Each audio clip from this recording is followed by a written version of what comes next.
Yo tengo el placer de recibir a un amigo, Ezequiel Sack. ¿Cómo estás, Silvio? Gracias por venir. No, por favor, siempre es un lujo venir para acá. No, para nosotros es un placer. Haces ganadería regenerativa, aprovechando lo que te da el suelo, potenciando eso. Primero, y una vez más, ¿en qué lugar haces este proceso productivo? En realidad se ajusta a todos los lugares, ¿no? Porque la naturaleza está Sin presente dudas. en todos los lugares. Nosotros lo hacemos en la desembocadura del San Borombón, entre Punta Indio y Chascomús, al núcleo genético fuerte de Murray Grey y Angus. Pero trabajamos también en General Lavalle, trabajamos también en Santa Fe, en Santiago del Estero, en Chubut, en muchos lugares, siempre con la mirada esta que vos estás diciendo. Enfocándonos como esto es traspolable a cualquier lugar productivo, para que entiendan, amigos, que por allí nos están viendo en Entre Ríos, en Formosa, en Corrientes, por los mensajes que vamos recibiendo esta mañana, ¿no? Algunos productores del sur de la provincia de Buenos Aires también. ¿Qué tipo de campo se da ahí, en esa cuenca inferior del Salado, del San Borombón? No se mezcla y son campos parecidos. Sí, bueno, son campos muy nuevos en su formación y origen. Entonces, nosotros le decimos en campo overo, son muy cambiantes, ¿no? Tenemos médanos de depósitos aluvionales, de arena bien profundos, tenemos zonas gredosas, tenemos algunos albardones contra el río de más categoría, ¿no? Son muy cambiantes. En promedio, en general, en la zona la carga es 0,55, 0,60 para que el productor se oriente bien. El promedio de la zona. Sí. ¿Y ustedes? Nosotros tenemos 1,30, ¿no? Pero es un campo, digamos... ¿Duplicaron la carga prácticamente? Sí, un poquito más que duplicar, ¿no? Más de 2. Sí, sí.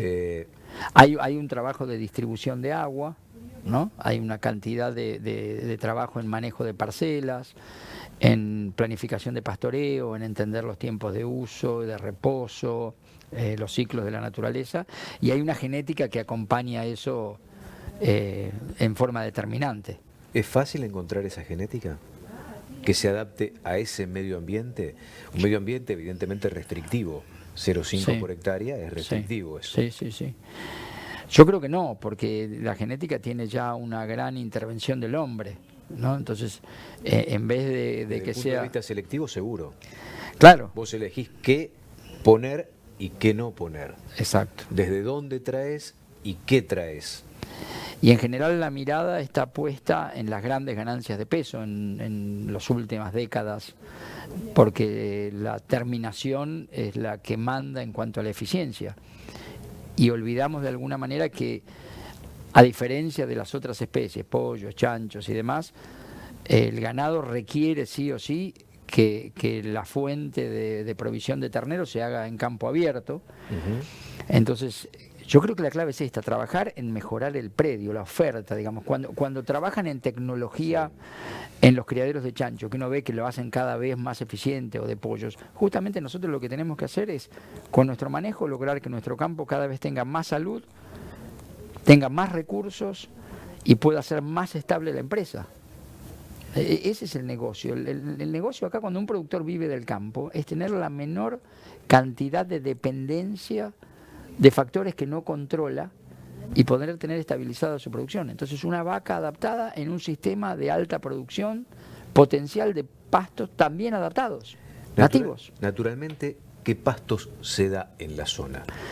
Bueno, Se dan. sí, ya esto de nativos es relativo porque hay muchas que se han nativizado, ¿no? Hay muchas que ahí estamos mirando, sí. ¿Ves? Es un campo encharcado. Está entre los ríos. Sí, tuvo la sequía que la padecimos como todos, pero bueno, produce mucho mejor así cuando está al límite de la saturación de agua, ¿no? Yo te decía, media hora antes de la inundación es el mejor momento del campo. Y este año venimos logrando estar media hora antes y que no se inunde.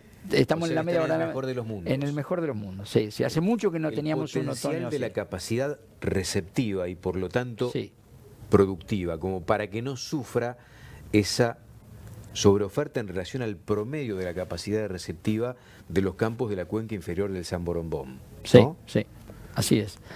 Bueno, ahora, ¿cómo se maneja esto para poder tener 2,5 más de lo que tiene un producto, un criador, en definitiva, promedio de la zona? Sí. Bueno, primero esto, ¿no? La genética, un tipo de ganado que tenga un requerimiento que esta zona pueda sostener. Porque si lo que el animal necesita ya no lo puede brindar el suelo, tenemos que estar en conflicto con él y tenemos que estar comprando comida, plantando pasturas, ¿no? Teniendo otro tipo de reservas que ya conocemos. Entonces, lo primero es tener una genética que lo permita. Y lo segundo es administrar el manejo dentro del campo de tal manera que ese pasto pueda producir. Ese toro que estás viendo, por ejemplo, nunca comió. Nunca comió grano. Nunca comió grano, siempre comió pasto. Y mucho pasto, que esa es la idea. Qué buen estado tiene, ¿eh? Sí, eso es ahora, es bastante reciente, ponle a hacer un mes. Disfrutando justamente del mejor Sí, momento del campo, sí. de la producción del Justo campo, cuando ¿no? empezaron a llegar los fríos. Pero bueno, la idea es que estos fríos los estábamos esperando, que los animales ya tengan su cobertura de grasa y sus reservas para poder pasar ahora a la estación más dura. Porque ahora la estación más dura habla de heladas y que ese verde se va transformando, va cambiando de color. Sí, no todo, porque nosotros tenemos mucha especie de invierno. No, digamos, la idea es que el campo tenga especies de verano, especies de invierno, que la estrategia de manejo vaya liberando de luz a una estación para que la otra se ponga en exuberancia o en plena producción. Ayúdanos a entender cómo es el manejo tranquera adentro para lograr esto sin depender de la afuera para sostener este volumen de producción. Digamos, vos siempre dependés del clima, ¿no? O sea, la propuesta del pastor tiene que estar planificada, pero tiene que tener la sensibilidad de permanentemente estar viendo las modificaciones, porque las lluvias no siempre son en el mismo momento, las temperaturas no siempre son en el mismo momento, ¿no? La estación anterior no funcionó igual todos los años, hay un montón de factores. Pero la idea es hacer una planificación en base a los recursos que sabemos que va a aportar el suelo, ¿no? El pastizal, y la demanda de ese rodeo. Y en base a eso, planificar el tamaño de las parcelas en función de un tiempo de recuperación que tiene que ver con la estación. Lo que vos decías recién, no va a ser el mismo el crecimiento de julio y de las especies de invierno que el crecimiento de noviembre. Y después hay un tema de categorías, digamos, la relación de esta época entre la hoja y el tallo no es la misma que de noviembre. Entonces, por ejemplo, los animales nuevos de recría van a tener una velocidad de pasaje muy rápida y generalmente es muy difícil en un lugar húmedo y con esa relación poder sostener alguna ganancia de peso. Entonces son maniobras que tiene que hacer el pastor, de tener potreros de pasto diferido, o de tener entradas horarias al pasto verde, digamos, hay un ajuste en el manejo para poder lograr estos objetivos, ¿no? El agua es fundamental en todo esto, sobre todo cuando asignás determinado tipo de potrero que vas rotando, además para preservar después, para comer hasta determinada altura, me imagino yo, ese potrero para no terminar arruinándolo. Ahí tenemos todo el famoso eficiencia de cosecha, ¿no? Claro. Nosotros tenemos, las cosechadoras son esos animales que veíamos ahí. Son esos animales, pero a diferencia de las otras miradas, nosotros estamos cosechando para dos distintas funciones. Todos lo miden en función de la eficiencia de ganancia de peso del animal. Vamos de vuelta ahí. Nosotros queremos que quede remanente para el suelo. Entonces estamos alimentando... Si no perdés el capital receptivo. Y el suelo necesita estar cubierto, necesita tener en descomposición pasto para volver para estar formando suelo, digamos. Hay un montón de factores en donde el nivel, como decís vos, de pastoreo tiene mucho que ver. Y vos mencionabas el agua. Yo creo que el agua es el último máster de un productor, digamos, cuando él puede empezar a manejar el agua. No el agua solamente en la parcela, que es una propuesta simple. El manejo que hace que pueda retener agua, la infiltración del agua, la distribución del agua a partir de su cosecha. Viste que el dicho es que Dios me mandó agua o no. El productor se empieza a convertir un poquito en Dios cuando maneja el agua. Si no, es un simple espectador de lo que le va a pasar. ¿Y qué Dios sos en tu manejo del agua? Diosito. tratando un apóstol, de... en este caso. Primitivo, pero tratando de de entender esto, ¿no? De por dónde tratar de retenerla, de que se infiltre, de que sea, digamos, cuando llueven 50 milímetros, es un dato relativo, porque si yo tengo el suelo descubierto y tengo pendiente, capaz que ahí infiltraron 2. Claro, Entonces a mí hay 48 que no sé dónde están ni que se llevaron de suelo. Entonces la idea es que ese suelo esté permeable a infiltrar esa cantidad de agua. ¿Y cómo haces para que esté permeable? Y bueno, tenés que tener raíces con salud. Raíces con salud. Claro, si la raíz está bien instalada y va a hacer que ese agua se infiltre. Desde eso, que es sumamente sofisticado entenderlo, pero fácil de lograrlo si uno lo entiende, hasta una curva de nivel. Yo lo entiendo, pero no sé cómo lograrlo. Esto, ¿cómo se relaciona con el manejo de la hacienda en su forma de suministrarle el alimento, suministrarle tiempo en esa parcela? La fórmula es que el animal entre a comer la planta cuando la planta está en su desarrollo óptimo. Digamos, si vos entras cuando la planta está chiquita, ella va a usar reservas y las reservas las va a sacar de las raíces. Entonces cada vez va a tener menos raíces, va a ser una plantita más débil y va a infiltrar menos agua, porque una raíz así, chiquitita, no va a lograr que el agua entre. Si vos tenés una planta vigorosa, vas a tener en simetría una raíz vigorosa. Cuando la comas va a haber un volumen enorme de rebrote para que el crecimiento sea rápido, pero esto se interrumpe si yo la como rápidamente de vuelta, porque ya no tiene más eso. No tiene más esa reserva. Cuando está la raíz así, la infiltración de agua es en consecuencia con esa raíz, ¿no? Porque la raíz hace de agente de retención en este caso, hablando impositivamente. Agente de retención. Duele en esa palabra, pero duele mucho, pero es la realidad. Tal cual. En este caso, de lo que genera una planta en buen estado. Con lo cual la mirada del hombre, yo te diría que define tu negocio. El negocio del productor es justamente sacar lo máximo que puede de la naturaleza y de su suelo. Él es un tenedor de suelo. Y sin embargo, generalmente el suelo, lo primero que se plantea es que es un obstáculo, ¿no? Que hay que cambiarlo, que hay que ponerle otra planta, que hay que fumigarlo para, ¿no? Yo no reniego ni soy fundamentalista, pero digo, hay un porcentaje que uno podrá poner a partir de ese aprendizaje para hacer reservas, ¿no? Para una determinada cosa, potenciarla. Pero la base sólida de la producción está sobre el pastizal. Y allí es donde tenemos que, con manejo, solamente copiar lo que ya hizo la naturaleza para hacerla funcionar en el mayor de los mundos, ¿no? El manejo determina tu destino. Absolutamente. Y el manejo lo determina el recurso humano. El recurso humano, exacto, sí, porque la primera decisión es cómo lo voy a manejar y qué genética voy a poner. Claro. Porque ahí hay una ambigüedad, ¿no? ¿Cómo el animal más eficiente comiendo en un corral podría ser el que tenga mayor eficiencia en comer otro tipo de comida, caminar, ¿no? Sostener su grasa durante mucho tiempo? O sea, son antagónicos.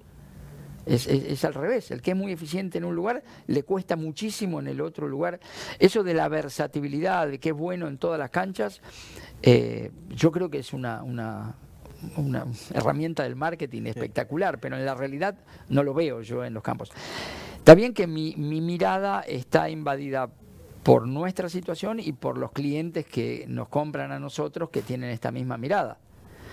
Pero yo creo que Genética del Este es una muy buena forma de mostrar un caso de éxito, ¿no? Por lo que vos decís, porque una cosa es proponer, simular, darte un mensaje de que algo que vos te llevás podría producir esto eventualmente. Otra cosa es ver un sistema, como estamos diciendo, en un humedal, en un sistema frágil y de pocos recursos, que tiene una cría de hace tantos años tan estable, con esa carga, que puede terminar animales y vender carne en un lugar, hacer ciclo completo donde a muchos les cuesta criar, que pueda vender... ¿Vos haces ciclo completo ahí? Nosotros hacemos ciclo completo, los novillos gordos salen de ahí. Se completa todo el circuito. Los toros salen de ahí sin ninguna preparación, las vaquillonas llegan a 15 meses. En los campos más complejos de la provincia de Buenos Aires. Digamos, si vos vas y ves los campos de alrededor, Bueno, campos con conchilla inclusive en la zona. Claro, sí, sí, ahí está todo el cordón de conchilla, está todo, enseguida empieza el esparto, ¿no? Claro. El suelo que tiene permanente recurrencia por ser impermeable, de estar con agua y pasar a estar seco en horas, Claro. ¿no? De aridez a inundación en un ratito. ¿Me permitís una pausa después de tu introducción? Claro. Ezequiel Sack, charlando con nosotros, una mirada distinta de atender el medio ambiente, aprovechar el medio ambiente para producir sin tener que extraer de otros lugares comida para justamente sostener la actividad ganadera y adaptar la genética, una genética que se adapte a ese ámbito y fundamentalmente el manejo y cambiar la estrategia de manejo para hacer posible un crecimiento productivo de manera masiva, ¿no? Estamos hablando de más de 2 animales por hectáreas en campos que receptivamente tienen en promedio 0.5 animal. Estamos hablando de 1,3, el doble, no 2. 1.3 contra 0,5. El doble. El doble. Poquito más del doble. Así es. Poquito más del doble. Bueno, vamos a seguir desarrollando el análisis de esto para ver cómo podemos contagiar a otros productores que, por supuesto, pueden potenciar mucho más lo que tienen. A veces no es necesario ir a comprar campo, sino manejarlo de forma distinta a lo que tenemos. Pausa breve, ya estamos. Está viendo el amigo Fernando Eluchanz, dice un saludo para Ezequiel, abrazo. Sí, le tengo mucho cariño. Amigos que se van comunicando, qué buen programa, y bueno, te mandan saludos desde Lincoln, Luis. Bien. Dice Juan de Rosario, así como tenés un programa de feedlot vos, deberías tener uno como el que propone en la producción Ezequiel. ¿Lo conoces a Juan? Porque ya te tutea. No, bueno, Juan, no sé, pero sí, ¿no? Un espacio, parece mentira que el pasto tenga que tener un espacio, es todo pasto. Es todo pasto. Claro. Ya está el espacio. Pero todo el resto del espacio que no es el del corral es del campo. Yanina, Fabio, Estancia San Pedro, Mercedes, provincia de Buenos Aires, qué bueno lo de SAC. Bueno, no están tan lejos ustedes, Mercedes. No, no. Ya voy a estar con algunos amigos más que se van comunicando. ¿Qué tipo de genética tenés? Vos decís, genética adaptada a ese ambiente, donde además está presionado ese ambiente por la carga. Sí, digamos, la carga, no, digamos, en una presión como una competencia útil para hacer impacto animal, para esto que estamos diciendo, ¿no? Lejos de un maltrato animal, digamos, cuando en general el término competencia es más asociación, digamos, entendiendo que todas juntas y con un determinado manejo pueden entrar cada vez a un mejor pastizal. Ese debería ser el concepto, ¿no? Que yo creo que la naturaleza no funciona en competencia, sino en asociación. Pero bueno, el origen de nuestro rodeo es, empezamos con vacas de Beno Bustingorri hace 30 y pico de años, en el 92, a quien también tengo mucho cariño. ¿Siguen compartiendo lo del Breed Plan ustedes? Sí, claro. Sí, claro, fuimos... Datos del Breed Plan australiano. Fuimos fundadores con los Bustingorri en el 96. Sí, bueno, esto de los datos, justamente, ahí no todos tenemos la misma mirada. Bueno, Sackman también. Sackman hizo el puente genético con nosotros, con Genética del Este, pero muchos años después. No recuerdo el año, pero sí recuerdo que vino Carlos y estuvo en el campo, hicimos intercambio de vaquillonas para ver cómo se funcionaban y seguían sobre eso, y hacía ajustar muy, sí, claro, sí, claro. He tenido muchas charlas con él también interesantes. Por suerte, talento en la ganadería sobra, hay referentes y cosas para aprender, hay y muy buenas. Bueno, el rodeo nuestro parte de ahí y lo que hemos ido haciendo es esto, de ir desafiándolo con la naturaleza más que queriendo modelarlo. Por eso te decía, cuando uno ve la información, vos decías de Breed Plan, para mí los índices top no es la manera en que se maneja la naturaleza. Nunca dispara una sola variable, sino que siempre es todo armónico, y continuo y progresivo. A mí cuando uno lee un índice que genera un montón de dinero porque dispara un factor, la ganancia de peso, bueno, a mí me parece al revés, que ese gran número que voy a ganar es el gran número que voy a tener que gastar para poder mantener ese animal en un ambiente que no creció de esa manera. Entonces, ¿cómo puedo yo satisfacer una demanda que crece brutalmente? Con insumos.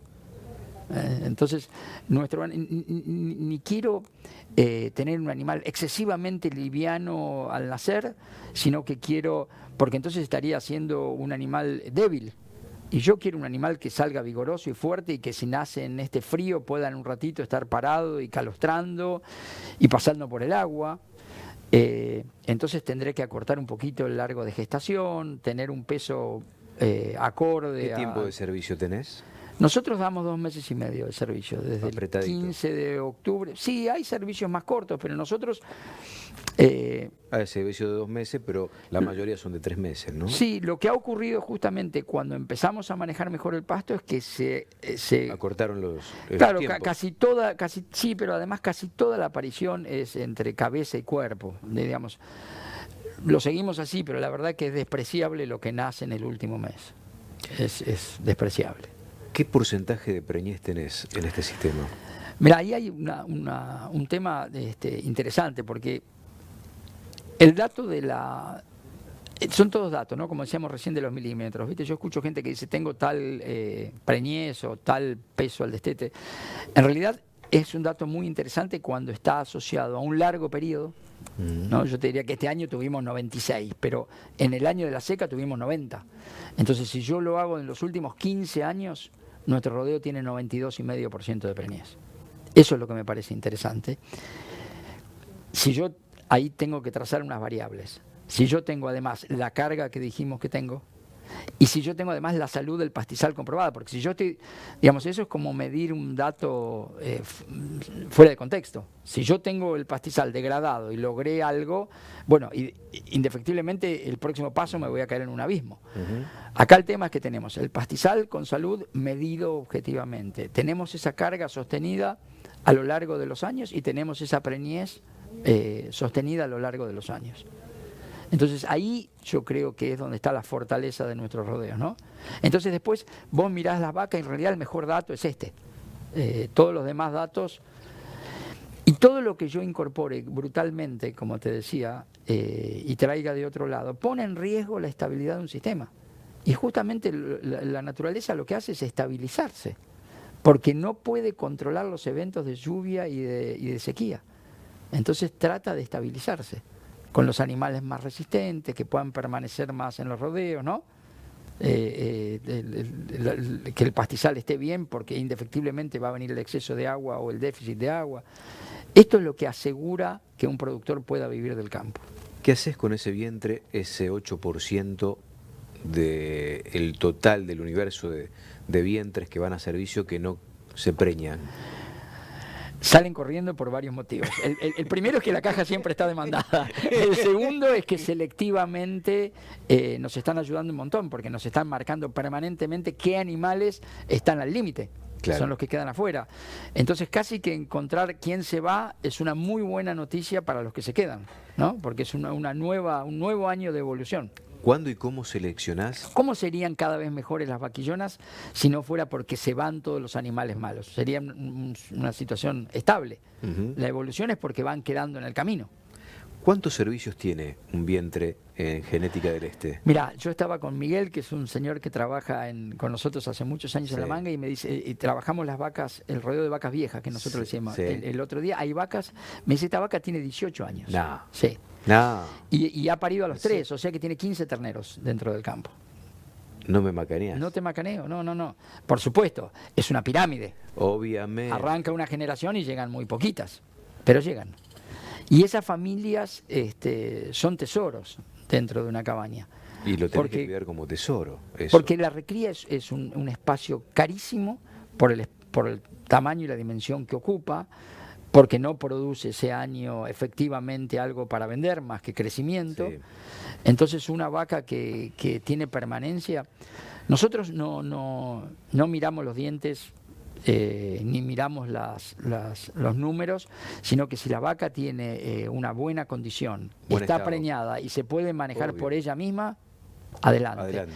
Lo que sí hacemos es también en la planificación de pastoreo pensar que ella tiene que comer siempre con mucho remanente porque no tiene dientes. Claro. Entonces tiene que poder a lengua levantar lo que necesita. Tiene que tener buen material. Y muchas veces de esos rodeos vienen los mejores terneros. Muchas veces. ¿Qué tipo de terneros producís? Nosotros hacemos un destete de 6 meses de permanencia con la madre. Como yo te decía, el ternero nuestro pesa más o menos 175 a 180 kilos la hembra y 190 a 200 el macho. Ah, bueno, bien, buena leche tiene la madre. Sí, es un muy buen peso. No buscamos la leche como una característica de valor, sino al contrario, nosotros queremos un animal que le dé la leche suficiente porque queremos que deposite grasa, no que produzca leche. Que sea un mérito genético el desarrollo del ternero y no que una... deposite grasa para una mochila que le permita atravesar los Exacto, malos lo que yo te decía, que lleve su suplemento ella. Que lleve el suplemento caparazón. Otoño-invierno. Sí. ¿Cómo seleccionás? Ustedes venden toros, ustedes hacen un lindo remate. Yo siempre tuve la posibilidad de ver varios remates de ustedes y yo veo al gaucho. Hay gauchos que van a comprar siempre y que repiten compra de toros, en este caso de Genética del Este, en la cabaña de Ezequiel. Y es un toro que no está preparado. Y alguien una vez me dijo, pensar que nosotros cuando vamos a un remate nos gusta comprar el toro gordo y después lo tenemos que dejar un par de meses para que vaya a laburar porque no se puede mover. Pero nos gusta el toro gordo. Sí, bueno, yo estuve en ese circuito, así que no puedo no contarlo y estuve en toda esa situación. La verdad que hay que empezar a cambiar este parámetro porque los mismos productores de toros te dicen, ¿y si yo no le doy de morfar los últimos 3 meses antes del remate?